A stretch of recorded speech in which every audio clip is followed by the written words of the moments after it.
Welcome back students. Last class में हम work energy power start कर चुके थे चैप्टर, और स्टार्टिंग में हमने law of conservation of energy discuss किया था। उसके बाद हमने डिस्कस किया था वर्क होता क्या है, वर्क एज अ प्रोसेस और वर्क एज अ क्वांटिटी हम देख रहे थे। हमने डिफरेंट एग्जांपल्स भी देखे थे जिन केसेस में हम बोलेंगे कि ऑब्जेक्ट्स वर्क कर रहे हैं और वर्क का रिलेशन एनर्जी ट्रांसफर से है, ये हमने डिस्कस किया था। आज हम लोग उसी लास्ट क्लास के आगे कंटिन्यू करने वाले हैं। तो लास्ट क्लास में हमने देखा था कि अगर आपको amount of energy transfer calculate करना है, उसको हम लोग वर्क कहते हैं या फिर वर्क डन कहते हैं।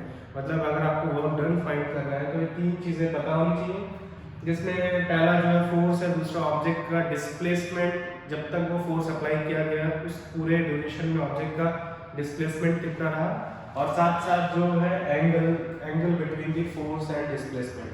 ये मैं आपको बता चुका था। अगर आपको ये तीनों चीज़ें पता होती हैं तो आप इस फॉर्मूले से क्या कर सकते हैं, वर्क कैलकुलेट कर सकते हैं। आज हम इस पे कुछ क्वेश्चंस करेंगे, इसको यूज़ करना सीखेंगे इस फॉर्मूले को। उससे पहले कॉस थीटा के बारे में थोड़ा सा। असल में हमें यहाँ पे जब आप 9th क्लास में हैं तो कॉस की कुछ वैल्यूज का यूज़ करना है।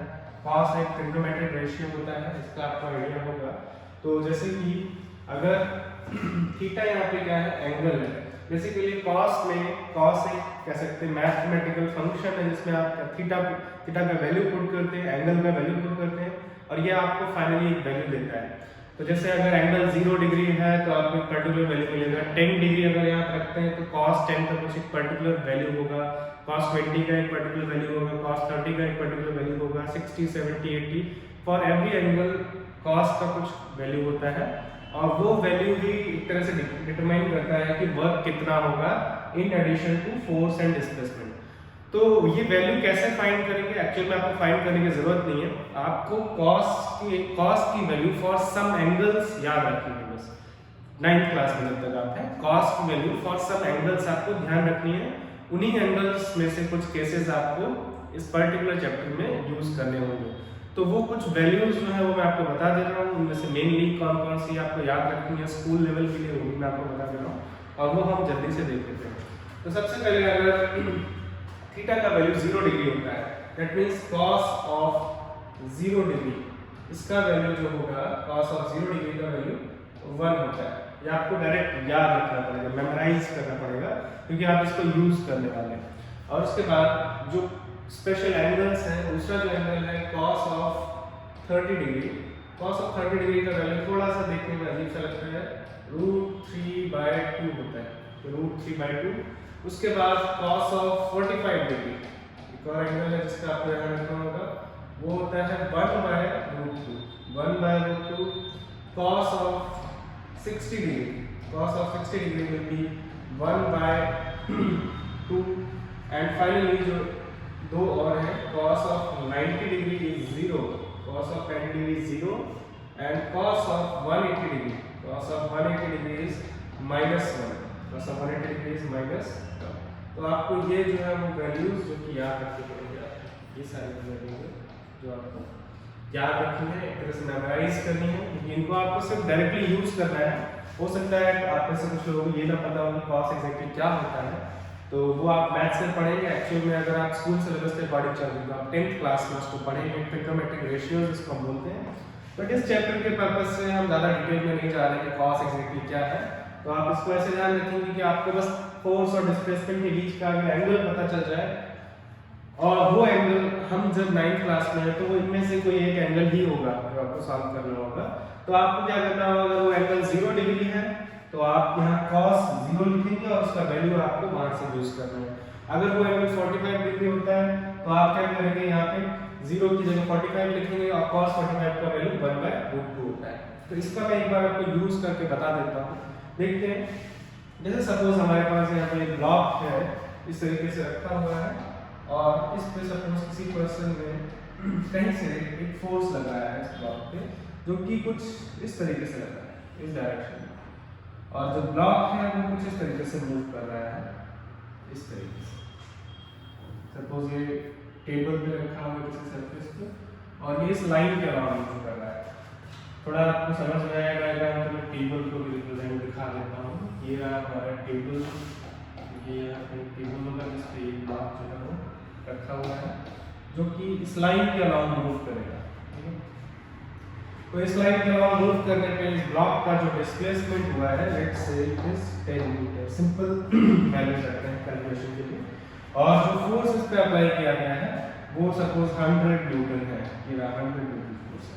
लेकिन ध्यान रखना है यहाँ पे अगर हम बोलें कि डिस्प्लेसमेंट का डायरेक्शन क्या होगा, तो आप एक बार देख सकते हैं कि डिस्प्लेसमेंट जो है हमेशा इनिशियल पोजीशन से फाइनल पोजीशन की तरफ होता है। तो ब्लॉक जो है फाइनली मूव करके इस लोकेशन पे आया, तो ये इसका इनिशियल पोजीशन था, ये फाइनल पोजीशन था। This is the direction of displacement and this is the direction of force. ये फोर्स का डायरेक्शन है, ये डिस्प्लेसमेंट का डायरेक्शन है। और सपोज आपको दोनों के बीच का एंगल जो दिया है दोनों सेम डायरेक्शन में नहीं है, अगर दोनों सेम डायरेक्शन में होते तो एंगल 0 डिग्री होता। तो एंगल आपको सपोज दिया है यहाँ पे लेट्स से 60 डिग्री 60 डिग्री, और फिर आपसे पूछा जाता है कि ये फोर्स अगर हम लोग इस 10 मीटर के डिस्प्लेस ऑब्जेक्ट के डिस्प्लेसमेंट तक अगर ये फोर्स अप्लाई की जाती है 100 न्यूटन की, तो वर्क डन कितना होगा, टोटल वर्क डन कितना होगा या कितना अमाउंट ऑफ एनर्जी ट्रांसफर होगा अगर ये फोर्स जो है वो 60 डिग्री का एंगल बना रही है with the displacement of the object. ध्यान रखना आपने ये एंगल किसके बीच में था, force and the displacement of the object, this angle. चलो हम इसे कैलकुलेट करते हैं। तो अकॉर्डिंग टू द फार्मूला अगर हम चलते हैं तो वैल्यूज हमें बहुत सारी चीजें दी हुई है। फोर्स का value magnitude is 100 multiplied by displacement का magnitude its value is 10 meters में multiplied by cos theta. cos theta मतलब theta is the angle between force and displacement, यहां पे थीटा का वैल्यू 60 है, तो ये cos 60 डिग्री होगा। cos 60 डिग्री रखने के बाद आप कैलकुलेट करेंगे। ध्यान रखना ये न्यूटन में है और ये मीटर में है, यहीं पे मैं आपको ऐसा यूनिट ऑफ वर्क भी बताने वाला हूं, तो इसको ध्यान रखिएगा। तो 100 multiplied by 10 that will give 1000 newton metre. Newton metre रह गया। एक चीज और रह गया cos 60, तो हम कैसे फाइंड करेंगे, आपको ज्यादा सोचने की जरूरत नहीं है, मैंने आपको बताया कि आपको इसे वैल्यूज मेमोराइज करनी होंगी फिलहाल के लिए। तो cos 60 डिग्री का वैल्यू कितना है 1/2 है, तो आप इसको मल्टीप्लाई करेंगे किससे 1/2 से, और यूनिट क्या बचा है ये देखो, ये सिंपली नंबर से, इनका कोई यूनिट नहीं होगा, जैसे 1 2 3 नंबर्स होते हैं, तो इसका कोई यूनिट नहीं है। फोर्स का यूनिट न्यूटन है, फोर्स का न्यूटन है और डिस्प्लेसमेंट का क्या है मीटर है, तो न्यूटन मीटर बचेगा यूनिट। और इसका आंसर कितना आएगा, आप इसको सॉल्व करेंगे तो 500 न्यूटन मीटर, ये हमारा वर्क का वैल्यू आया है 500 न्यूटन मीटर। तो इस तरीके से आपको इस फॉर्मूले को यूज करना है। दूसरी चीज यूनिट्स के बारे में डिस्कशन करते हैं थोड़ा सा। यूनिट जो है यहाँ पे क्या है न्यूटन मीटर है, हमने फोर्स भी ऐसा यूनिट में रखा है और डिस्प्लेसमेंट भी ऐसा यूनिट में रखा है, यानी कि यहाँ पे जो हमारा यूनिट आएगा वो भी ऐसा यूनिट है। तो वर्क का जो यूनिट आया है वो न्यूटन मीटर आया है, दैट इज ऐसा यूनिट ऑफ वर्क।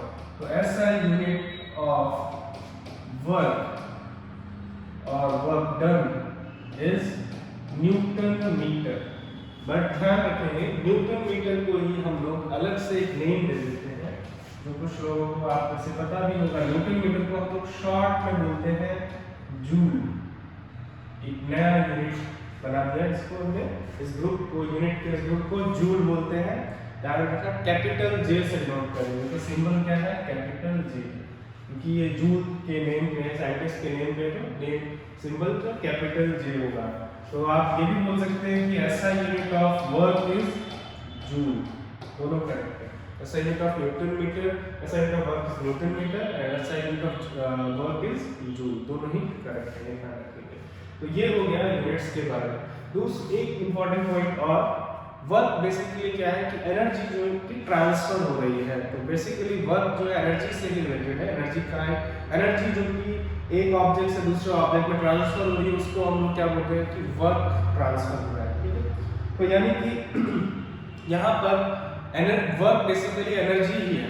तो अगर हमसे पूछा जाता है कि वर्क जो है वो एक स्केलर क्वांटिटी है कि वेक्टर क्वांटिटी है, तो आपको पता होगा एनर्जी किसी कोई भी टाइप ऑफ एनर्जी है उसका कोई डायरेक्शन से एसोसिएशन नहीं होता है, वो सिंपली उसका मैग्नीट्यूड होता है। एनर्जी किसी ऑब्जेक्ट में कंटेन्ड होती है या एनर्जी ऑब्जेक्ट कैरी करता है, उसका कोई डायरेक्शन नहीं होता है, इसलिए एनर्जी जो है वो क्या है स्केलर क्वांटिटी है। और वर्क बेसिकली क्या है एनर्जी इन ट्रांजिशन है, एनर्जी जो कि ट्रांसफर हो रही है उसी को हम वर्क कह रहे हैं। तो वर्क की एक स्केलर क्वांटिटी होगी। तो एक चीज और ध्यान रखेंगे, दूसरा जो इम्पोर्टेंट पॉइंट ये है कि work is a scalar quantity, work is a scalar quantity. तो ये इंपॉर्टेंट चीजें थी रिलेटेड टू वर्क। सीधे हम आगे चलते हैं और कुछ स्पेशल केसेस देखने के बाद हम लोग कुछ क्वेश्चन सॉल्व करते हैं। तो सबसे पहले हम लोग यहाँ पे 3 स्पेशल केसेस देखने वाले हैं, 3 स्पेशल केसेस।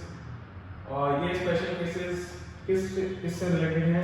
ये रिलेटेड है कि कुछ केसेस में आप क्योंकि फोर्स और डिस्प्लेसमेंट का जो डायरेक्शन है वो डिफरेंट हो सकते हैं, उनके बीच के एंगल्स डिफरेंट हो सकते हैं, 0 से लेके 180 तक डिफरेंट वैल्यूज हो सकती है किसकी, फोर्स और डिस्प्लेसमेंट के बीच के एंगल की। तो उनमें से 3 स्पेशल केसेस हैं जो आपको पढ़ने होते हैं, और वो 3 स्पेशल केसेस हम यहाँ डिस्कस करने वाले हैं। और आपको यहाँ तक कि कॉस की जो हमने वैल्यूज देखी थी वो सारी भी याद रखने की जरूरत नहीं पड़ेगी अगर आप सिर्फ सिविल एग्जाम्स की बात करते हैं। और वो 3 स्पेशल केसेस यही हैं। वो कौन कौन से हैं? जब फोर्स और डिस्प्लेसमेंट, जब थीटा 0 डिग्री हो। थीटा 0 डिग्री का मतलब होता है कि फोर्स और डिस्प्लेसमेंट के बीच का एंगल 0 डिग्री। लेकिन फोर्स और डिस्प्लेसमेंट के बीच का एंगल 0 डिग्री कब होगा? When force and displacement are in the same direction, अगर फोर्स और डिस्प्लेसमेंट जो है वो सेम डायरेक्शन में होते हैं उस केस में थीटा जो है वो क्या होगा? 0 डिग्री होगा। जैसे अभी हमने पिछले एग्जांपल में देखा था, फोर्स कुछ इस डायरेक्शन में लग रहा था और ऑब्जेक्ट का डिस्प्लेसमेंट इस डायरेक्शन में हो रहा था। बट अगर दोनों सेम डायरेक्शन में हो तो दोनों के बीच का एंगल जो है वो क्या हो जाएगा? 0 डिग्री हो जाएगा। ये वो केस है। तो दूसरा केस क्या है फिर? जब थीटा का वैल्यू 180 डिग्री है। 180 डिग्री का मतलब फोर्स और डिस्प्लेसमेंट अपोजिट डायरेक्शन में हो। जैसे कि फोर्स इस डायरेक्शन में और डिस्प्लेसमेंट इस डायरेक्शन में, तब एंगल कितना है? 0 है। तो अगर मुझे इस एंगल को 180 करना है, मुझे फोर्स को ऐसे टर्न करके इस डायरेक्शन में अप्लाई करना होगा। अब फोर्स इस डायरेक्शन में और डिस्प्लेसमेंट इस डायरेक्शन में, और दोनों के बीच का एंगल 180 डिग्री होगा। तो ये डिस्प्लेसमेंट का डायरेक्शन होगा और ये फोर्स का जब डायरेक्शन होगा तब हम बोलेंगे कि ये एंगल कितना है दोनों के बीच का? 180 डिग्री है। और ऐसे केसेस में हम बोलेंगे कि फोर्स और डिस्प्लेसमेंट अपोजिट डायरेक्शन में। तो ये कब है? Force and displacement are in opposite direction.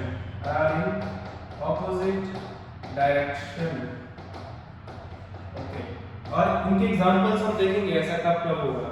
और जो तीसरा है थीटा इक्वल्स टू 90 डिग्री, इसका मतलब आपको समझ में आ रहा होगा। अगर ये फोर्स जो है वो ऐसे लगी होती directly perpendicular to the displacement, अगर फोर्स इस डायरेक्शन में और डिस्प्लेसमेंट इस डायरेक्शन में, दोनों के बीच का एंगल 90 डिग्री हो, तब हम बोलेंगे फोर्स और डिस्प्लेसमेंट क्या है? एक दूसरे के परपेंडिकुलर। तो 90 डिग्री का मतलब क्या है? Force and displacement are perpendicular to each other. Displacements are perpendicular to each other, एक दूसरे के क्या है? परपेंडिकुलर है। ये 3 स्पेशल केस हम देखने वाले हैं। फोर्स और डिस्प्लेसमेंट जब सेम डायरेक्शन में हो, जब दोनों अपोजिट डायरेक्शन में है, और जब इन दोनों के बीच का एंगल जो है वो 180 डिग्री है। ये 3 केसेस हैं जो हम यहाँ देखने वाले हैं। तो फर्स्ट केस से देखते हैं, स्टार्ट करते हैं। जब थीटा का वैल्यू 0 होगा तो हमारा ऑब्जेक्ट के लिए कभी भी हमको वर्क कैलकुलेट करना है बाय सम फोर्स, तो इसका फॉर्मूला है Fs cos थीटा। अब फोर्स, सपोज ये जो हमारा ब्लॉक है इस पर फोर्स लग रहा है F इस डायरेक्शन में, और इसका डिस्प्लेसमेंट भी इसी डायरेक्शन में है, मूव करके भी इसी डायरेक्शन में है। तो फोर्स और डिस्प्लेसमेंट सेम डायरेक्शन में है, तो थीटा का वैल्यू 0 होगा। तो जब हम वर्क कैलकुलेट करेंगे तो क्या आएगा? It is equal to F into S into cos 0 degree. और cos 0 का वैल्यू आप याद कर सकते हैं, अभी हमने डिस्कस किया था, cos 0 का वैल्यू 1 होता है। यहाँ पे फोर्स इनटू डिस्प्लेसमेंट, ये हमारा फॉर्मूला आ जाएगा वर्क का। तो ये एक स्पेशल केस है। वर्क का फॉर्मूला फोर्स इनटू डिस्प्लेसमेंट तब होगा जब हमारा ऑब्जेक्ट पे जो फोर्स लग रहा है और जो डिस्प्लेसमेंट है वो दोनों सेम डायरेक्शन में हो। तो हम ऐसे भी बोल सकते हैं कि work is defined as the product of force and displacement when, और या एक और तरीके से हम work is defined as the product of the force and displacement in the direction of force. उस केस में simply F into S formula मिलेगा जो जनरली आपके बुक्स में एनसीईआरटी में आपको मिल जाएगा, ठीक है। तो वो एक स्पेशल केस के लिए है जब फोर्स और डिस्प्लेसमेंट सेम डायरेक्शन में हो। दूसरा case when theta is 180 degree, that means force and displacement are in opposite direction। तो अगर हम इसको ड्रॉ करना चाहें तो कुछ ऐसा दिखाई देगा।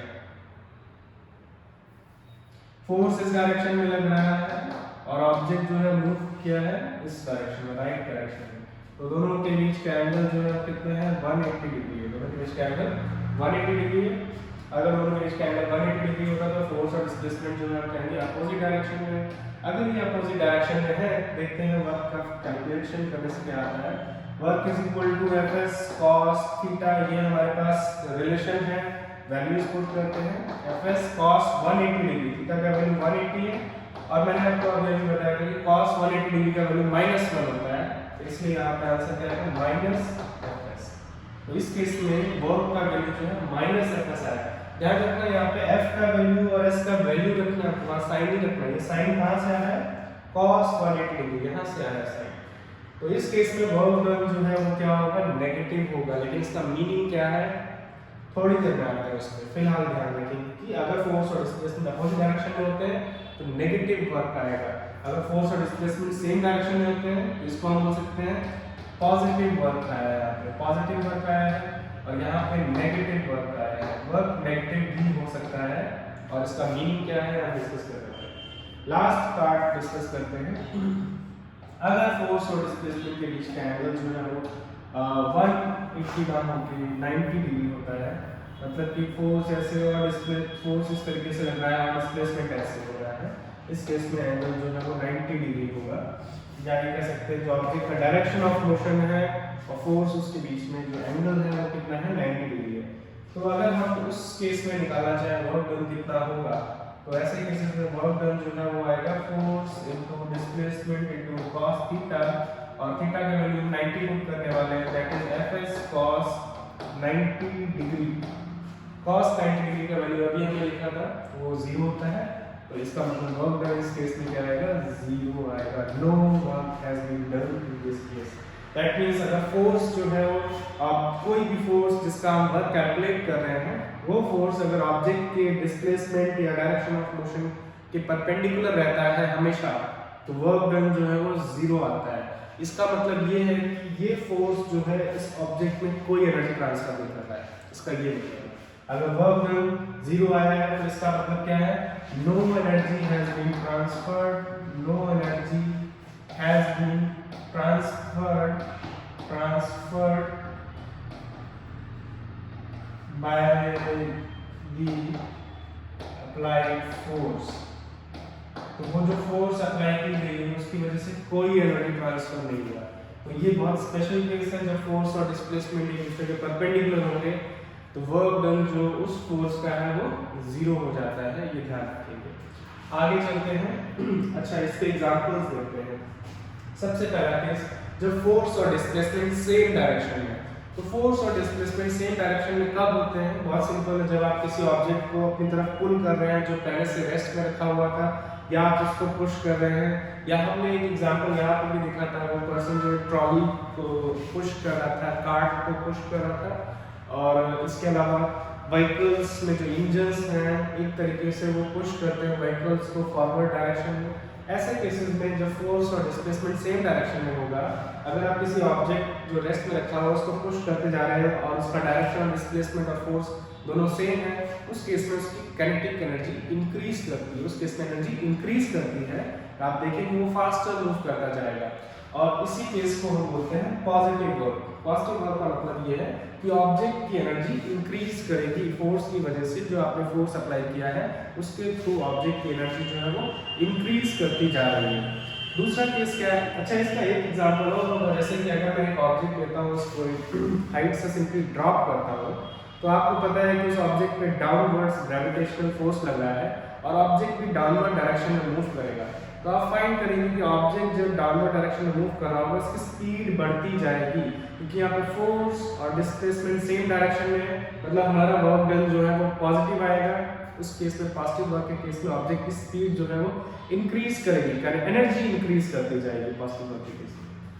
नेक्स्ट क्या है, दूसरा एग्जांपल, दूसरा केस है कि जब फोर्स और डिस्प्लेसमेंट जो है वो अपोजिट डायरेक्शन में हो, तो फोर्स और डिस्प्लेसमेंट अपोजिट डायरेक्शन में होंगे। उसका एग्जांपल क्या होगा, इसका एग्जांपल ये होगा, सपोज कोई व्हीकल जो है अगर आप कोई पर्सन या कोई ऑब्जेक्ट जो है वो आपकी तरफ मूव करते हुए आ रहा है और आप उसको रोकने की कोशिश, जैसे कि क्रिकेट प्लेयर जो है वो क्रिकेट बॉल को कैच करता है, उस समय बेसिकली वो क्या कर रहा है, वो पर्सन जो क्रिकेट बॉल है उसको फोर्स इस डायरेक्शन में लगा रहा है, स्लोली फोर्स अप्लाई कर रहा है, बट ऑब्जेक्ट का मोशन इस डायरेक्शन में हो रहा है। तो इससे होता क्या है, फोर्स इस डायरेक्शन में लग रहा है लेकिन मोशन इस डायरेक्शन में हो रहा है, और इससे क्या होगा, बॉल की स्पीड धीरे धीरे कम होती जाती है और एक पॉइंट के बाद वो रेस्ट पे आ जाती है। तो जो ऑब्जेक्ट पहले से मूव कर रहा था एक पर्टिकुलर स्पीड से, उसके पास काइनेटिक एनर्जी थी, अगर आप उसके डायरेक्शन ऑफ मोशन के अपोजिट फोर्स अप्लाई करते हैं तो उसकी स्पीड कम होती जाएगी। अगर आप वो फोर्स लगाए रहते हैं तो एक पॉइंट के बाद उसकी स्पीड जीरो भी हो सकती है। इसका और एग्जांपल होगा, सपोज सिंपल एग्जांपल लेते हैं, आपका फ्रेंड आपकी तरफ दौड़ता हुआ आ रहा है फास्ट, तो उसके पास काफी काइनेटिक एनर्जी है और आप उसको पुश करते हैं, रोकने की कोशिश करते हैं, तो होगा क्या, थोड़ी दूर तक हो सकता है आप स्लिप करें, तो आप इस तरफ स्लिप करेंगे क्योंकि आपका फ्रेंड काफी काइनेटिक एनर्जी से मूव करते हुए आ रहा था, आपने फोर्स इस डायरेक्शन में लगाया है, बट उस आपके फ्रेंड का डिस्प्लेसमेंट इस डायरेक्शन में हो रहा है। लेकिन थोड़ी देर बाद आप देखेंगे जब फोर्स और डिस्प्लेसमेंट अपोजिट डायरेक्शन में होते हैं तो ऑब्जेक्ट की एनर्जी डिक्रीज करती है, आपके फ्रेंड की स्पीड कम हो जाएगी और एक पॉइंट के बाद वो रेस्ट पे भी आ जाएगा। तो ये वो केस है जिसमें फोर्स और डिस्प्लेसमेंट अपोजिट डायरेक्शन में हो। सेम तरीके से जब आप क्या करते हैं, व्हीकल्स में ब्रेक अप्लाई करते हैं, आप बाइसाइक्लिंग कर रहे हैं, आपने साइकिल में ब्रेक्स अप्लाई किए, तो आपकी साइकिल की स्पीड कम होती जा रही है क्योंकि साइकिल्स में जो ब्रेक्स हैं वो एक तरीके से व्हील्स के डायरेक्शन ऑफ मोशन के अपोजिट फोर्स अप्लाई करते हैं, और इस वजह से क्या होता है, इस वजह से फोर्स और डिस्प्लेसमेंट जब अपोजिट डायरेक्शन में होंगे तो साइकिल की काइनेटिक एनर्जी डिक्रीज करती जाती है और उसको रेस्ट में रहता है। एक लास्ट एग्जांपल और है, किसी ऑब्जेक्ट को अगर आप अपवर्ड थ्रो करते हैं, तो जब आप अपवर्ड थ्रो कर रहे हैं तो ग्रेविटेशनल फोर्स डाउनवर्ड्स लग रहा है लेकिन ऑब्जेक्ट जो है वो अपवर्ड डायरेक्शन में मूव कर रहा है, और इस केस में आप देखते हैं कि ऑब्जेक्ट की स्पीड कम होती जाती है और एक पॉइंट के बाद ऑब्जेक्ट रेस्ट पे आ जाता है और इंस्टेंटेनियसली रेस्ट पे आता है और उसके बाद फिर नीचे की तरफ मूव करता है।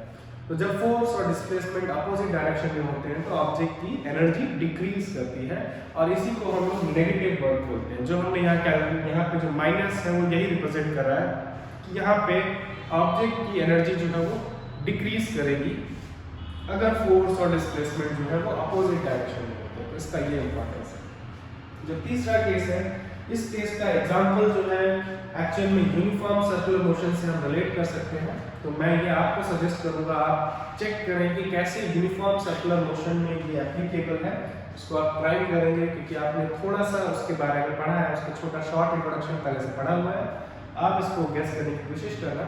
इसके अलावा मैं आपको एक क्वेश्चन भी यहाँ पे कराऊंगा जिसमें हम लोग देखेंगे कि वर्क डन जो है एक ऐसे पर्टिकुलर केस में जीरो आएगा। तो हम सीधे चलते हैं क्वेश्चंस पे और क्वेश्चन सॉल्व करना शुरू करते हैं, जिससे आप समझ पाएं कि इस फॉर्मूले को हमको यूज कैसे करना है। तो सबसे पहले सिंपलेस्ट क्वेश्चन से स्टार्ट करते हैं, बहुत इजी क्वेश्चन है। क्वेश्चन में क्या दिया है देखते हैं। हमारे पास एक ब्लॉक है जिसका मास 2 kg है। बहुत यूजफुल होता है कभी-कभी क्वेश्चंस में ड्रॉ करने का, ड्राइंग्स वगैरह बनाए सिंपल लाइन डायग्राम्स टाइप के। इस केस में सिंपल है लेकिन फिर भी हम करेंगे। सपोज हमारे पास ये 2 किलोग्राम का क्या है ब्लॉक है जो कि एक सरफेस पे सपोज रखा होगा, जिसको पुश किया जा रहा है बाय अ फोर्स अप्लाई की जा रही है। कितना? 20 न्यूटन का फोर्स है, 20 न्यूटन का फोर्स अप्लाई किया गया और इस फोर्स के अंदर ये 5 मीटर डिस्प्लेस हुआ है। इसका डिस्प्लेसमेंट कितना हुआ है? 5 मीटर का डिस्प्लेसमेंट हुआ है। तो 5 मीटर का डिस्प्लेसमेंट हुआ है और हमसे पूछा गया कि find the amount of the work done by the force. एक पॉइंट यहाँ पे मैं क्लियर करना चाहूंगा कि जब आप वर्क कैलकुलेट करते हैं तो एक्चुअल में जब आप वर्क कैलकुलेट कर रहे हैं उस समय ध्यान रखना है कि कौन सी फोर्स से वर्क कैलकुलेट करने के लिए बोला गया है। जब आप फॉर्मूला लिखते हैं work is equal to force into displacement into cos theta, वहां पे उस फोर्स को रखा जाता है जिस फोर्स का आप वर्क कैलकुलेट कर रहे हैं। तो किसी केस में हो सकता है एक ऑब्जेक्ट पे एक से ज्यादा फोर्सेस लग रहे हैं, तो इसीलिए हमेशा ध्यान से देखेंगे कि उस पर्टिकुलर क्वेश्चन में कौन सी फोर्स से वर्क कैलकुलेट करने के लिए आपसे बोला गया है। तो यहाँ पे जो फोर्स लग रहा है वो 20 न्यूटन का ब्लॉक पे राइट की तरफ लग रहा है और इसी फोर्स से वर्क कैलकुलेट करने के लिए बोला गया है। हमारे पास सिंपल रिलेशन है फोर्स वर्क कैलकुलेट करने का। यहाँ पे फोर्स और डिस्प्लेसमेंट सेम डायरेक्शन में है, that is theta is 0 degree. Then force का मैग्नीट्यूड कितना है 20 न्यूटन है और इसका डिस्प्लेसमेंट 5 है। अगर हम इसको कैलकुलेट करें तो 100 into cos 0 का वैल्यू 1 होता है, that is 100 joule of work. इसका मतलब इस फोर्स ने 100 जूल एनर्जी ट्रांसफर किया है जब ये ऑब्जेक्ट पे 5 मीटर तक के डिस्प्लेसमेंट के लिए एक्ट कर रहा था। आगे चलते हैं, एक और सिंपल क्वेश्चन देखते हैं। ये सिंपल और सीधा क्वेश्चन था। नेक्स्ट इस क्वेश्चन को ध्यान से पढ़ते हैं। A coolie is walking on a railway station with luggage on his head. Okay. एक कूली है, अपने सिर पे हेड पे लगेज रखा हुआ है और वो वॉक कर रहा है ऑन अ रेलवे स्टेशन। एक रेलवे स्टेशन प्लेटफॉर्म पे वॉक कर रहा है। तो ये रहा कूली जो कि लगेज होल्ड किया है and he is walking on this platform. ठीक है। Okay. Find the amount of work done by the gravity on the luggage when the pulley moves by 10 meter.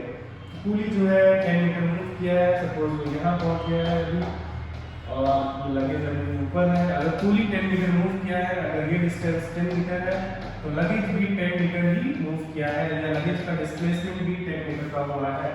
पूछा गया है कि work done by gravity, gravitational force ने work कितना किया है। तो पहले तो देखेंगे कि ग्रेविटेशनल फोर्स है कहाँ। लगेज पे ग्रेविटेशनल फोर्स डाउनवर्ड्स लग रहा होगा, ये है डायरेक्शन। आप ग्रेविटेशन पढ़ चुके हैं, ये अज्यूम करके चल रहा हूँ मैं। अगर फिर भी किसी ने नहीं पढ़ा है तो आप समझते हैं कि ऑब्जेक्ट्स पे gravitational force always toward the centre of the earth लगता है या सिंपली बोले डाउनवर्ड डायरेक्शन में लगता है। तो ग्रेविटेशनल फोर्स डाउनवर्ड डायरेक्शन में और डिस्प्लेसमेंट इस डायरेक्शन में। ग्रेविटेशनल फोर्स कितना लग रहा है फिलहाल तो हम यहाँ कैलकुलेट नहीं कर सकते हैं। आपको पता होगा वो ऑब्जेक्ट के वेट के बराबर होता है mg। यहाँ पे ऑब्जेक्ट का मास दे दिया है तो हम नहीं कैलकुलेट कर सकते हैं, लेकिन हम वर्क फिर भी कैलकुलेट कर सकते हैं। Work is equal to fs cos theta, ये हमारे पास रिलेशन है। फोर्स का वैल्यू जो है वो हमें नहीं पता है, वो mg होना चाहिए अगर ब्लॉक का मास m होता है, लेकिन वो हमें नहीं पता है। ऑब्जेक्ट का जो डिस्प्लेसमेंट है वो 10 है तो 10 से मल्टीप्लाई करेंगे। थीटा का वैल्यू यहाँ पे 90 डिग्री है। 90 डिग्री तो ध्यान रखिएगा cos 90 डिग्री पुट करेंगे और cos 90 का वैल्यू जो होता है वो 0 होता है और इसीलिए हमारा work done by the gravitational force और ग्रेविटी ऑन द लगेज जो है वो यहाँ पे 0 आएगा। और इसका मतलब ये है कि ग्रेविटी ने इसको कोई एनर्जी ट्रांसफर नहीं किया, इसका ये मतलब है। ये ग्रेविटेशनल फोर्स की वजह से इसकी काइनेटिक एनर्जी नहीं इंक्रीज कर रही है, इसका ये मतलब है। तो ये भी वो केस है जिसमें वर्क डन क्या होगा 0 होगा। कब होगा? जब फोर्स और डिस्प्लेसमेंट एक दूसरे के परपेंडिकुलर होंगे। ऐसे केसेस में फोर्स एनर्जी ट्रांसफर नहीं कर पाता है, ये ध्यान रखेंगे। आगे चलते हैं, एक और क्वेश्चन देखते हैं। इस क्वेश्चन में हमें बहुत सारी चीजें क्लियर होने वाली है। तो क्वेश्चन क्या है? A coolie lifts luggage of mass 10 kilogram and puts it on his head. कुली ने क्या किया है? ग्राउंड से लगेज उठाया है जिसका मास जो है 10 किलोग्राम है। उस लगेज को उठा के कुली ने अपने सिर पे रखा है। सिंपल है। जो कुली है उसका हाइट हमें दे रखा है वो 1.6 मीटर है। तो ध्यान से देखेंगे इसको। अगर हम सिंपल डायग्राम में फिर उसको रिप्रेजेंट करें तो ये हमारा कुली है जिसका हाइट जो है वो 1.6 मीटर दिया गया है। ओके, तो कुली ने क्या किया? यहाँ से लगेज जो है उठा के अपने सिर पे रखा है। यहाँ से लिफ्ट किया और सिर पे रखा। ठीक, हमसे लगेज का मास दिया गया है। Mass of the luggage is mass of luggage, इसको स्मॉल m से डिनोट करूंगा, that is 10 kilogram. If the height of coolie is 1.6 metre, अगर कुली का हाइट 1.6 मीटर है इसका मतलब लगेज जो है वो कितना डिस्टेंस मूव किया है? कुली ने उसको कितना डिस्टेंस मूव किया है? 1.6 मीटर मूव किया है। इसका ये भी मतलब है, या हम बोल सकते हैं लगेज का डिस्प्लेसमेंट हुआ है वर्टिकल डायरेक्शन में कितना? 1.6 मीटर। 1.6 मीटर। तो हमसे पूछा गया find the amount of work done by the coolie. कुली ने कितना वर्क किया है and also find the amount of work done by the gravity. Okay, यहाँ पे दो वर्क कैलकुलेट करने के लिए बोला गया। तो ये वही केस आ गया जहाँ पे एक से ज्यादा फोर्स लग रहे हैं और उन फोर्सेस को कंसीडर भी किया गया है। इस पर्टिकुलर ब्लॉक को जब लिफ्ट करके ऊपर तक ले जाया गया था, जब ये ब्लॉक हाफ में किसी अपने रास्ते में था ऊपर जाते समय, तो अगर आप नोटिस करें ध्यान से तो इस ब्लॉक पे दो फोर्सेस लग रहे हैं। एक फोर्स अर्थ की ग्रेविटेशनल पुल डाउनवर्ड्स लग रही है और ये ऑब्जेक्ट का वेट होता है जो हम कैलकुलेट कर सकते हैं m इंटू जी से, ये आपको पता होगा। और मैं यहाँ पे कैलकुलेशन सिंपल रखने के लिए आपको बोल दे रहा हूँ कि आप जी जो है वो 10 मीटर पर सेकंड स्क्वायर ले सकते हैं। तो हम लोग यहाँ पे मास का वैल्यू जो हमको दिया है मेरे ख्याल से 10 है, मल्टीप्लाइड बाय जी का वैल्यू भी 10 ले रहे हैं हम लोग, तो ये 100 न्यूटन आ गया। 100 न्यूटन का फोर्स जो है किस पे लग रहा है, इस लगेज पे डाउनवर्ड डायरेक्शन में लग रहा है। अब हम लोग देखते हैं कि इस जैसे कि लगेज जो एक्चुअल में ग्राउंड से गया था, इसके अलावा और कौन सा फोर्स लग रहा है इसके ऊपर। एक्चुअल में पुली भी तो इसको ऊपर की तरफ ले जा रहा है और पुली को इसको लिफ्ट करके अपने सिर पर ले जाना है। लिफ्ट करने के लिए पुली को भी फोर्स अप्लाई करना पड़ेगा और पुली अपवर्ड डायरेक्शन में फोर्स अप्लाई कर रहा है इस लगेज को लिफ्ट करने के लिए। लगेज का वेट जो है वो 100 न्यूटन है।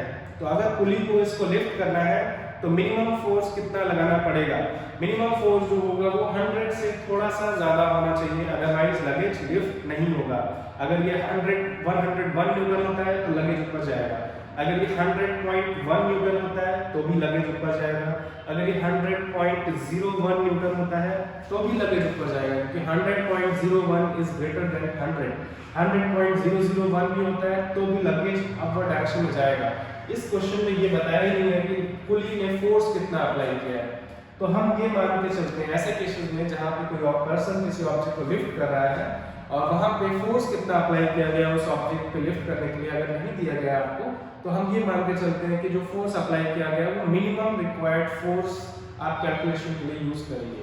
तो मिनिमम रिक्वायर्ड फोर्स कितना होगा, मिनिमम रिक्वायर्ड फोर्स की एक्चुअली यहाँ पे आप वैल्यूज सोचते रहेंगे और ऐसी बहुत सारी आपको वैल्यूज मिलती जाएंगी, जैसे कि 100.001 न्यूटन भी हो सकता है, 100.0001 न्यूटन भी हो सकता है, 100.0001 न्यूटन भी हो सकता है। मतलब मिनिमम रिक्वायर्ड फोर्स का कोई लिमिट नहीं है। मिनिमम फोर्स काफी स्मॉल हो सकती है, 100 से 101 से भी छोटी हो सकती है, 100 और 101 के बीच में लाई कर सकती है। कैलकुलेशन के पर्पज से हम लोग इसीलिए मिनिमम रिक्वायर्ड फोर्स को, अगर सपोज मैं इसको चूज करता हूँ तो ये कैलकुलेशन के लिए नियरली क्या है 100 न्यूटन ही है। तो हम आगे से minimum force required to lift the object जो है उसको उसके वेट के बराबर ही ले लेंगे, क्योंकि वेट से थोड़ी सी ज्यादा फोर्स चाहिए और वो थोड़ी सी ज्यादा फोर्स बहुत स्मॉल हो सकती है जिसको हम नेग्लेक्ट कर सकते हैं। इसलिए मिनिमम रिक्वायर्ड फोर्स को हम लोग वेट के बराबर फोर्स ले सकते हैं कैलकुलेशन पर्पस के लिए। तो हम ये लेके चल रहे हैं कि पुली ने जो फोर्स अप्लाई किया अपवर्ड डायरेक्शन में वो 100 से बहुत थोड़ा सा ज्यादा है, जिसको हम लोग 100 न्यूटन यहाँ पे ले रहे हैं, ठीक है, कैलकुलेशंस के लिए।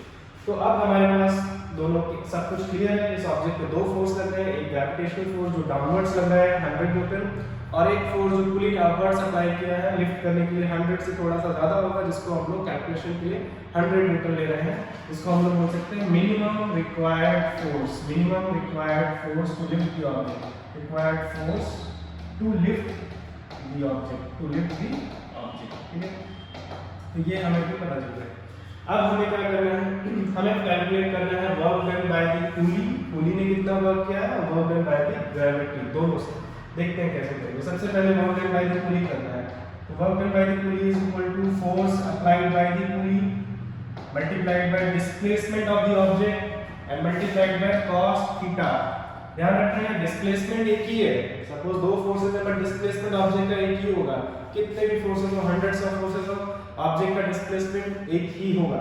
तो फोर्स जो है कितना अप्लाई किया है पुली ने, देखते हैं 100 newton multiplied by displacement of the object is 1.6 metre, 1.6 metre into theta. ध्यान रखना थीटा एंगल किसके बीच में है, इस फोर्स और इस डिस्प्लेसमेंट के बीच में।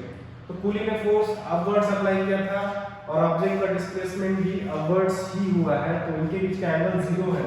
यहां आएगा cos 0 डिग्री, cos 0 का वैल्यू 1 होता है। इसको मल्टीप्लाई करते हैं हम लोग तो आंसर हमारा आएगा 160 जूल, 160 जूल जो है work done by the pulley आ गया। तो ये आ गया work done by the pulley. दूसरा में फाइंड करना है work done by the gravity. तो work done by the gravity और gravitational force that is equal to, अब फोर्स कौन सा है यहाँ पे, ग्रेविटेशनल फोर्स। तो यहाँ पे Fs cos थीटा का फॉर्मूला आएगा जो ग्रेविटेशनल फोर्स लग रहा है multiplied by displacement multiplied by cos theta. अब इसको ध्यान से देखेंगे, ग्रेविटेशनल फोर्स का वैल्यू एग्जैक्टली कितना है, 100 न्यूटन है। तो यहाँ पे इसको 100 न्यूटन लिखेंगे multiplied by displacement of the object. Displacement of the object फिर से सेम है, 1.6 मीटर है। बट अगर थीटा की बात करें तो थीटा का वैल्यू कितना है, फोर्स जो है वो डाउनवर्ड डायरेक्शन में, ध्यान रखना इस फोर्स और इस डिस्प्लेसमेंट के बीच का एंगल है। तो फोर्स डाउनवर्ड डायरेक्शन में है, डिस्प्लेसमेंट अपवर्ड डायरेक्शन में है, दोनों के बीच का एंगल कितना है, 180 डिग्री है। यह आएगा cos 180 डिग्री। cos 180 डिग्री का वैल्यू कितना होता है, -1 होता है, हमने अभी देखा था थोड़ी देर पहले।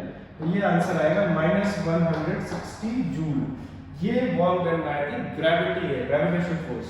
तो इस क्वेश्चन से कुछ चीजें हमको नहीं पता लगी, वो ये कि अगर किसी ऑब्जेक्ट को लिफ्ट कर रहा है तो उसके लिए आप मिनिमम रिक्वायर्ड फोर्स को उस ऑब्जेक्ट के वेट के बराबर ले सकते हैं।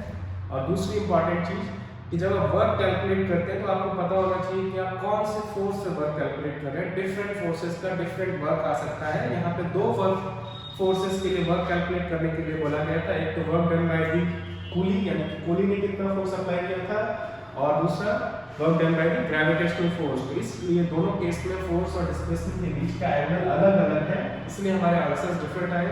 Work done by the coolie जो है 160 जूल है, work done by the gravitational forces -160 joule. तो ये हमारा आज का लास्ट क्वेश्चन था। एक क्वेश्चन मैं आपको यहाँ पे दे रहा हूँ, इस क्वेश्चन को आप ट्राई करना। ये थोड़ा डिफरेंट क्वेश्चन है जिसको हम नेक्स्ट क्लास में डिस्कस करेंगे। A truck of mass 1800 kg is moving with a speed of 54 km/h. When the brakes are applied, it stops with uniform negative acceleration at a distance of 200 meter. Calculate the force applied by the brakes of the truck and the work done before stopping. तो ये आपको calculate करना है। ये थोड़ा सा आप सोचेंगे, अगर आप ये चैप्टर फर्स्ट टाइम पढ़ रहे हैं तो आपको इसका थोड़ा टाइम लगेगा, बट आप आंसर तक पहुंच सकते हैं। एक हिंट ये रहेगा कि हो सकता है कि आपको इक्वेशंस ऑफ मोशन यहाँ पे यूज करना पड़े। तो इसके आगे हम लोग नेक्स्ट क्लास में इस क्वेश्चन को डिस्कस करेंगे, और उसके बाद हमारा नेक्स्ट बहुत इंपॉर्टेंट टॉपिक है जिसको वर्क एनर्जी थ्योरम बोलते हैं, वो हम डिस्कस करेंगे। Thank you.